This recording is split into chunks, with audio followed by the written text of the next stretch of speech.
Hello friends, ఈరోజు నేను తినే కొద్దీ తినాలనిపించే చికెన్ కందనకాయ ఫ్రై చాలా సింపుల్గా ఎంతో టేస్టీగా ప్రిపేర్ చేస్తున్నానండి. ఇది చాలా సింపుల్ అండి, ఎవరైనా చేసుకోవచ్చు.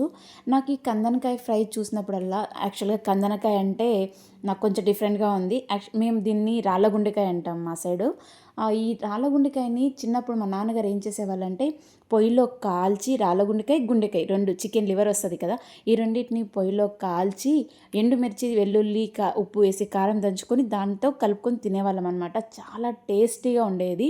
నేను, మా చెల్లెలు, మా తమ్ముళ్ళు ఎప్పుడు అసలు ఇంట్లో చికెన్ ఎప్పుడు వండినా కూడా మాకైతే ఈ లివరు, ఈ కందనకాయ మాత్రం సపరేట్ పెట్టాల్సిందే, కాల్చి ఇవ్వాల్సిందే, మేము తినాల్సిందే అనమాట. ఇప్పుడు మనం ఫ్రై అనుకుంటున్నాం కానీ అప్పుడు పొయ్యిలో కాల్చేవాళ్ళు. ఇప్పుడు ఎక్కడున్నాయండి మనకు పొయ్యిలు, ఎక్కడున్నాయి? స్టవ్ మీదే కదా. స్టవ్ మీద అంత టేస్ట్ ఉండదు, కానీ పొయ్యిలో కాల్చుకొని తింటే మాత్రం టేస్ట్ అదిరిపోద్ది. మీరు కూడా ఒకసారి ట్రై చేసి చూడండి.